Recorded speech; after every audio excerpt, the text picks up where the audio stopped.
안녕하세요. 유비 성형외과 박승철입니다. 오늘은 유방보형물 제거 및 피막 제거의 방법에 대해서 말씀드리겠습니다. 보통 가슴 성형을 하게 되면 보형물이 들어가는 평면을 이렇게 세 가지로 나눌 수가 있습니다. 그래서 대흉근의 위편에 들어가는 방법, 대흉근의 아래에 들어가는 방법, 그리고 대흉근과 일부 유선 조직에 걸쳐지게 들어가는 이중평면, 이렇게 세 가지 방법이 있습니다. 그래서 이 세 가지 방법에 따라서 제거하는 모습도 조금 다를 수가 있습니다. 그리고 오늘은 그러면 크게 어떠한 방법들이 있고 어떠한 주의점이 있으며 어떠한 장단점이 있는지에 대해서 말씀드리겠습니다. 첫 번째는 보형물만 제거하는 것입니다. 겨드랑이 절개, 유륜 절개, 밑선 절개 모두 가능하고요. 수면 마취로 가능합니다. 시술 시간은 30분에서 1시간. 유륜 절개나 밑선 절개는 정말 간단하고요. 겨드랑이 절개는 조금 더 시간이 걸립니다. 수술 후에 특별한 주의나 압박 그런 것들이 필요 없습니다. 회복도 굉장히 빨리 됩니다. 보시면 이분은 밑선 절개로 보형물만 제거하는 모습입니다. 절개한 다음에 이렇게 제거를 하게 됩니다.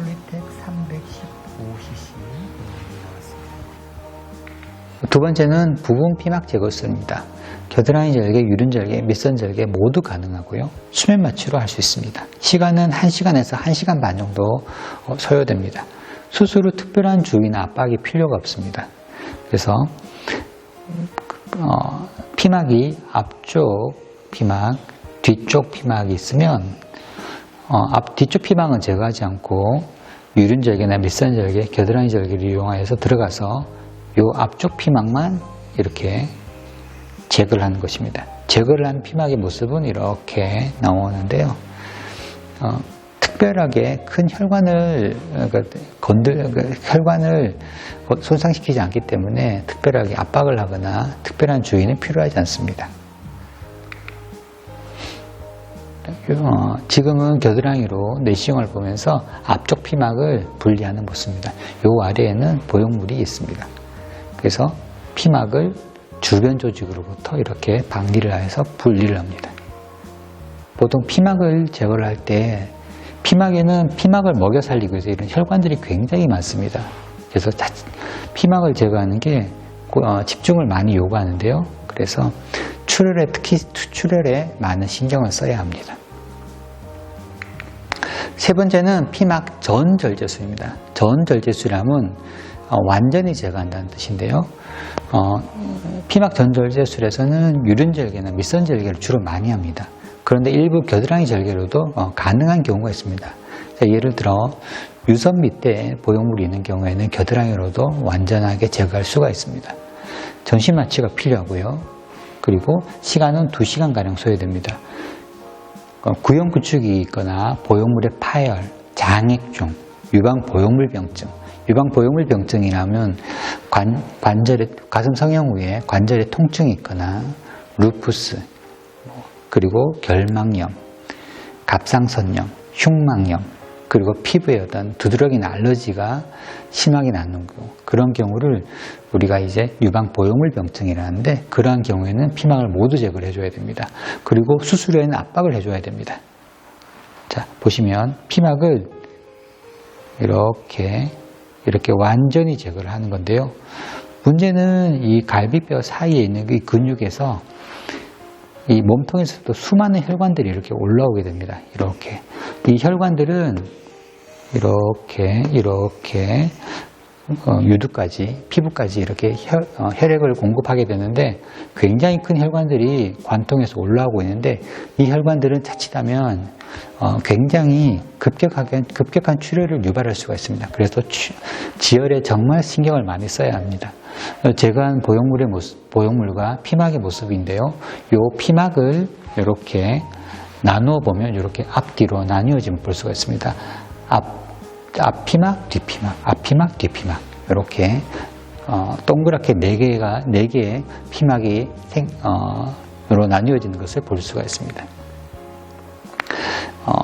피막 전절제술하는 과정을 보시면 먼저 지금 유륜절개를 하였는데요. 유륜절개를 하여서 보형물 위로 앞쪽 피막을 쭉 박리를 합니다. 그런 다음에 피막에 절개를 해서 보형물을 이제 제거를 합니다.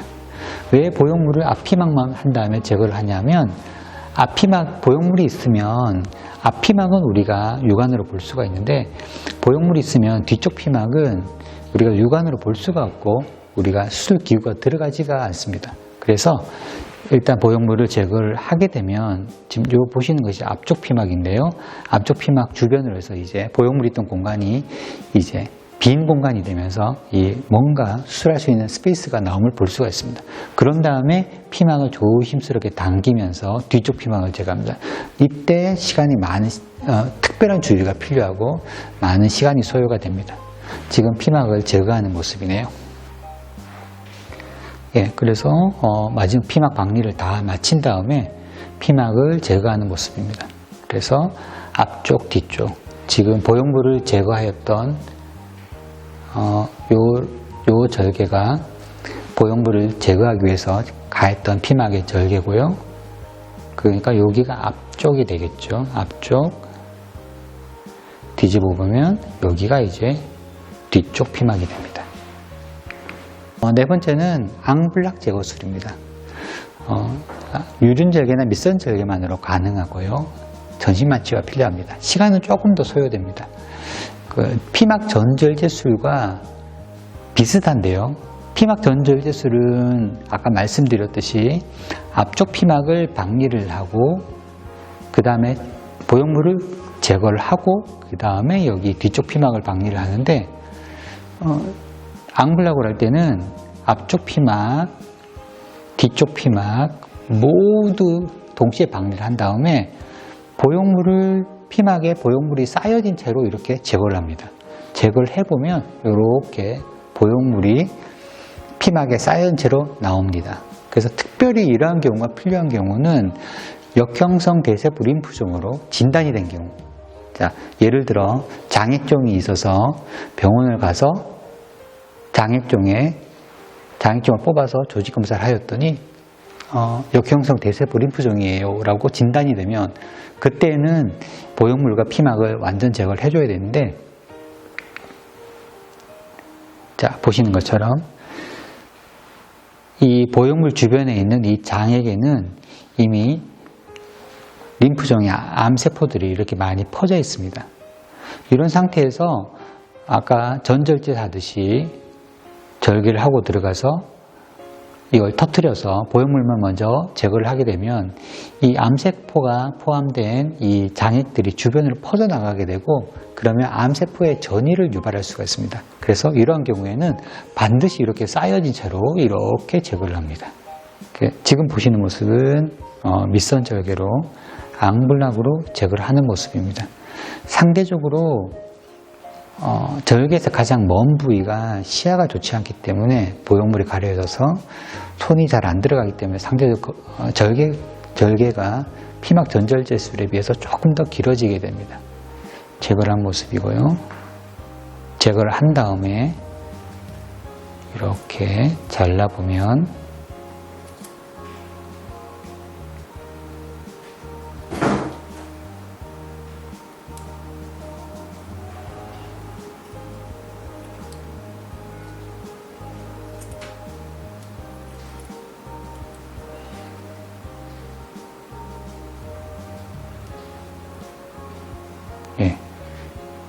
보형물이 나오는데 이분 같은 경우에는 피막이 이중으로 생성되어 있네요.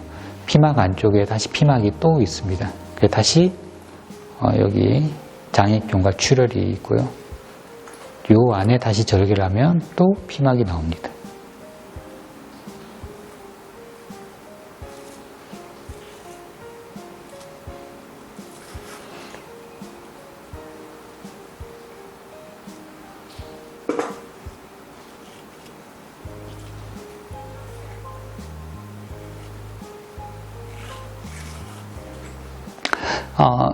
마지막으로 전절제술이나 앙블락 시에는 반드시 수술 후에 특히 한 2-3주간은 반드시 압박을 해줘야 됩니다. 왜 그러냐면 아까 말씀드렸듯이 이 갈비뼈와 갈비뼈 사이에는 근육이 있고 이 근육을 통해서 수많은 혈관들이 이렇게 몸통에서부터 올라옵니다. 그래서 피막에도 영양 공급을 하고 유선조직과 유두에까지 이렇게 영양 공급을 하게 되는데, 그러면 이렇게 뒷피막을 이렇게 박리를 하게 되면 수많은 혈관들이 이렇게 끊어지고 노출이 됩니다. 그런 상태에서 지혈을 다 하더라도 우리가 가슴에 힘을 많이 주거나 아니면 가슴 부위에 큰 충격이 가해지면 지혈됐던 부위에서 또 출혈이 발생할 수가 있고, 그러면 그때 출혈이 발생하면 보형물을 제거했던 그 공간이 이 비인 공간을 꽉 찰 정도로 엄청나게 많은 출혈이 발생할 수가 있기 때문에, 그래서 3주간은 반드시 압박이 필요합니다. 이것은 피막 제거 후의 모습인데요. 지금 보시면 갈비뼈 그리고 갈비뼈 사이에 있는 근육이 있는데, 이 근육 사이사이에서 많은 혈관들이 올라옵니다. 지금 지혈이 된 상태에서 되지만 여기서 만약 출혈이 발생하면 엄청난 출혈이 발생하기 때문에 특히 수술 후에 주의가 필요합니다. 저희 유베이 성형외과는 유방외과와 협진으로 수술 전에 보형물과 기존의 가슴방의 평면을 미리 다 확인을 한 다음에 안전하게 시술 방법을 결정을 합니다. 그리고 안전하고 완전하게 피막을 제거를 하고요.